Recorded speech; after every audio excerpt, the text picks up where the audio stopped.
Good morning to everyone. In the previous lectures, we discussed how to calculate the shear stress and bending stress due to the transverse loads. Now, let us discuss the one more concept, deflection and slope due to the transverse load applied on a beam. Here, in the fourth unit, so calculate the deflection of beams subjected to a transverse loads. So, by using the various methods, particularly initially we have to develop the differential equation for the elastic line of a beam. Here, so this is a beam subjected to it is a simply supported beam. The supports provided at end A and B. So whenever the beam is subjected to a transverse load of magnitude P, simply it is deflected. This is the initial position, it is deflected. So this is called as the deflection. You have to measure the deflection at any section along the beam, either at a particular section x6 or at a particular section x1 and so on. Initially we have to develop a differential equation for the elastic line of a beam. So the slope represented either theta or any one of labeling as you wish, and its deflection represented y, since it is transverse, the distance is transversely, this is y.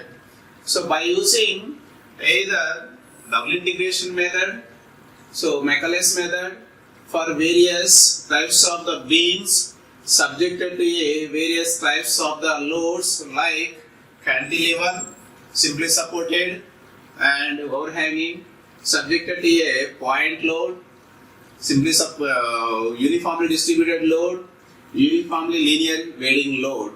And then now let us see the Morse theorems for that moment area method for a beams, overhanging beams, and then finally find out the solutions by applying various methods for various load conditions.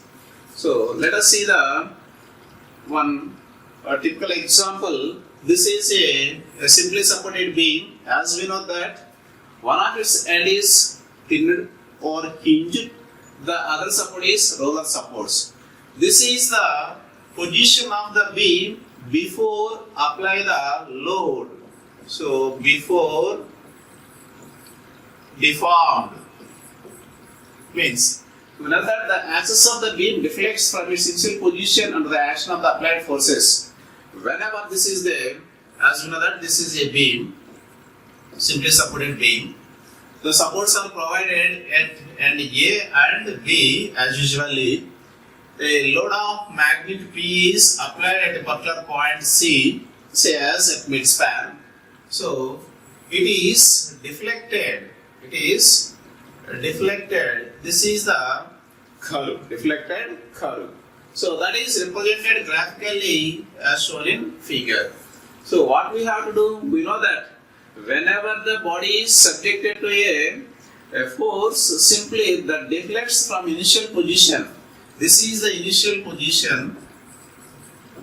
So this is the new position or deflected position. Deflected position of the beam. So practically we observe so many structures or the constructions, particularly a bridge. Whenever a bridge is constructed and supported by the two supports, for example, or a span. So, whenever a number of vehicles moving on a particular portion, simply the beam is deflected. So, being an engineer, we have to check whether the deflection is within the limits or not. So, that may be calculated before going to build the particular construction. This is very, very essential. So, apart from the bending stresses, shear stresses, you have to considered the effect of the deflection of a beam. Now, what is the deflection? The vertical distance in transverse direction. The vertical distance in transverse direction. For example, this is the beam. We know that this is the beam. Simply supported at the end A and B, called as simply supported beam. So, before loading, this is the position of the beam before loading. So, the vertical distance in the transverse direction between positions of axis before and after the loading. So, this is so let us assume this is the axis, say as XX. So, whenever it is subjected to a load, simply whenever it is subjected to a load, the new position of this XX becomes, so this is say as X dash X dash. This is the new position. So, this is the initial position, this is the initial position of axis before load. Before load, this is the axis after load. So what we said, the vertical distance in transverse direction between positions of axis before and after loading at the section of the beam is defined as the deflection of the beam at that section. It means, suppose I would like to find out the deflection at a distance x from the end A, called as section XX. So, here I can measure the distance from the axis before bending to the axis after bending, say as this is YC. Here YC is called as a deflection. So, then go for the elastic curve or the deflection curve. The neutral axis in its deflection position after loading of the beam is known as its elastic curve or deflection curve. This curve is called as deflection curve. So, for better understanding, this is the beam initially. Alright, this is a simply supported beam initially. Alright, before applied the load. So whenever the load is distributed uniformly throughout the span, it is deflected. See, this is the axis before applied load. So whenever it is subjected to a load, this is the new position of the axis. Alright, this is the new position of the axis. The distance transversely or vertically between the axis before and after the applied loads, that is called as elastic line, or that curve is called as elastic curve. So here the deflection is represented Y. Here Y of X means that is the deflection at a particular section. It means I would like to find out the deflection at a particular distance, say as this is A, at a point. So, this is the YA, that is the deflection. Then I can find out the slope at a particular point. So, that is represented as theta. Here, if you observe that there is a slope and deflection whenever the beam is subjected to a transverse load. So, for better understanding, so the technical terms or terminology, one is the deflection, second one is the slope, third one is the elastic curve or deflection curve.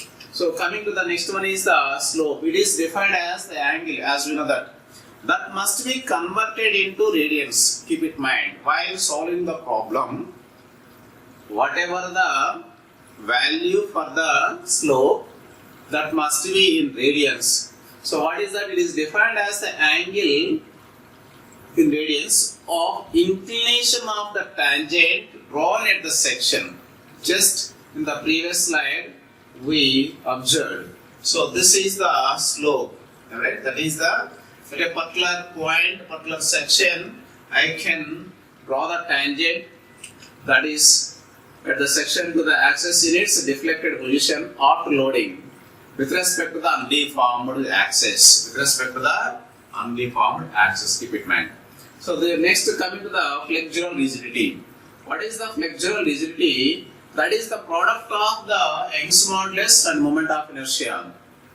I think that the Young's modulus is given directly, that is the property of the material. Then what about the moment of inertia?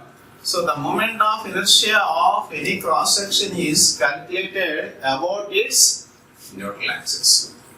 So if neutral axis centroid is not known, initially we have to find out the centroid of the given cross section when the moment of inertia is not given. So why we have to calculate? So we know the differential equation for determination of the slope and displacement deflection. D square y by dx square is equal to m. It is to be derived. Here EI is known as the flexural rigidity, that is the quantity. Then if you integrating this equation once, you will get the slope. Again, if it is integrating the obtained solution, so then you will get the deflection. So by introducing the boundary conditions, you can find out the constant of integrations. So where m is the moment of a force subjected to a particular applied on a particular one. Before going to derive an expression for the differential equation for determination of the slope and deflection, we have to take some measures and assumptions. The first one is material of the beam is homogeneous and isotropic. That is the first assumption. And it should obey the Hooke's law. What the Hooke's law? Stress is directly proportional to strain. So from that, the limit of proportionality is replaced by one constraint, that is equal to Young's modulus E. So from that, the Young's modulus E is equal to stress by strain. Next one, axis of the beam is horizontal before loading. Keep it in mind. What about the position? So this is the beam. The axis of the beam must be in horizontal position. So then only the body is subjected to a.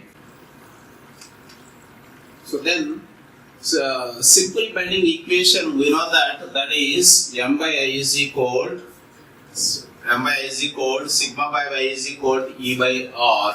It is derived in the third unit with the simple bending theory.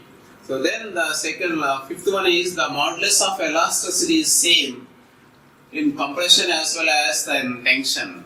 Suppose whenever a beam is subjected to a transverse load, alright, let us consider a simply supported beam.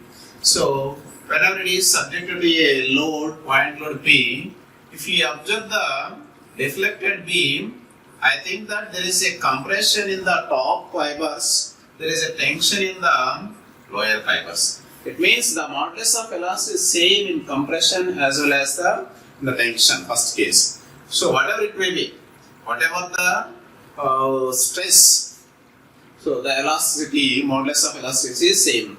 The plane section remains plane before and after the bending. So before going to derive an expression or make the relation between the slope, radius of curvature and the deflection, we must make some assumptions. Now let us see the slope, deflection and radius of a curvature. For example, let us consider a simply supported beam. Right? This is a simply supported beam. At the end A supported and end B is supported as shown in figure. So this is the position of the beam. Let us say this is the axis, it is horizontal. One assumption is taken. Next one. So before loading, this is the before loading. This is the position of the beam before loading. Whenever the beam is subjected to a transverse loads, so this is the position of the beam. Let us see. So whenever it is subjected to a transverse loads, the new position of the beam is as shown in figure. This is the right. So this is after loading.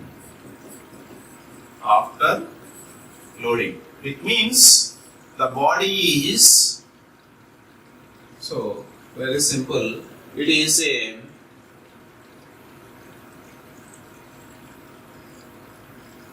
whenever it is loaded, the beam is deflected. The beam is deflected.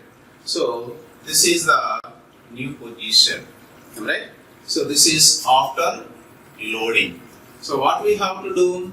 So simply, then I will show them.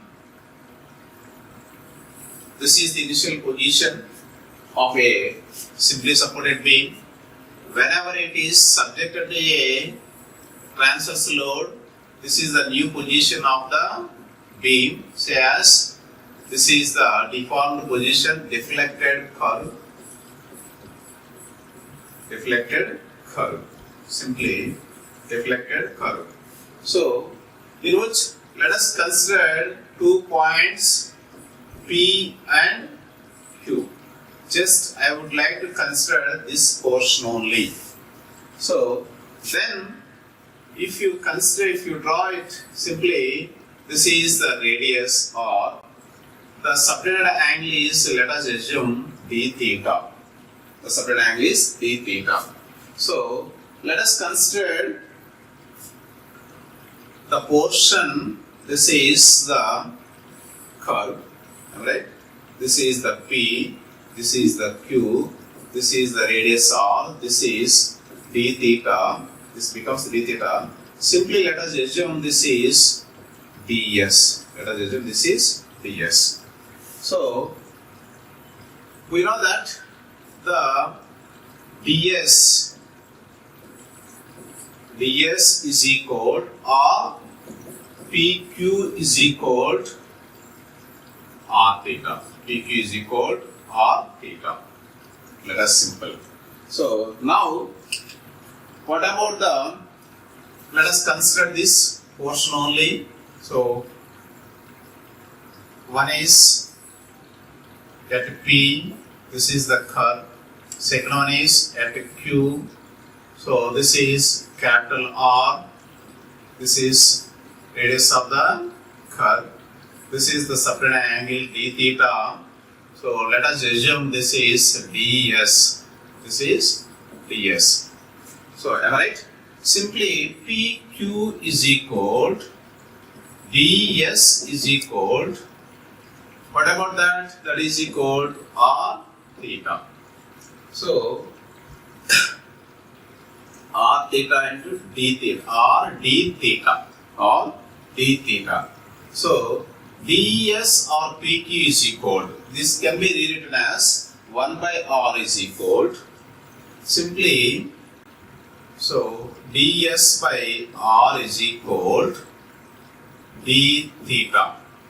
So from this equation, 1 by R is equal to d theta by ds.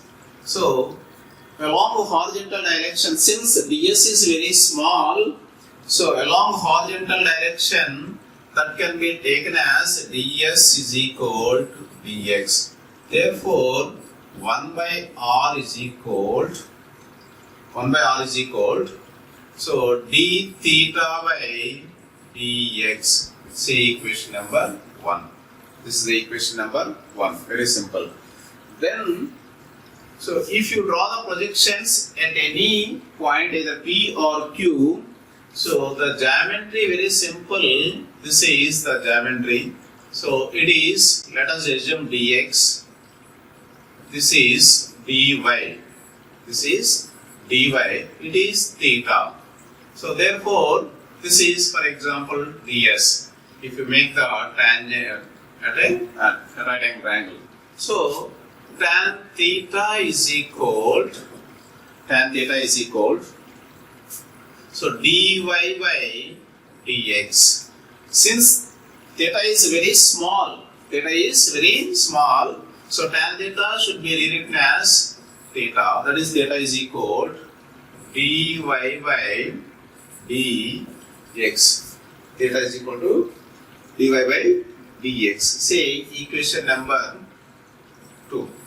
Simply differentiate the equation number 2 with respect to the x. So what about that? Simply d theta by dx is equal d square y by dx square. Say equation number 3. So already we know the d theta by dx is equal 1 by r. We know that. So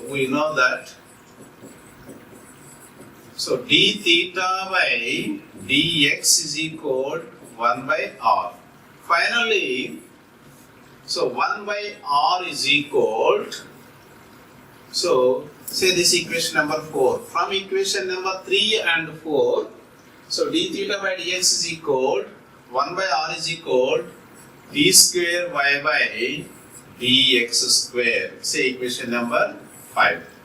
As we know that from the bending moment equation, m by I is equal sigma by y is equal E by R.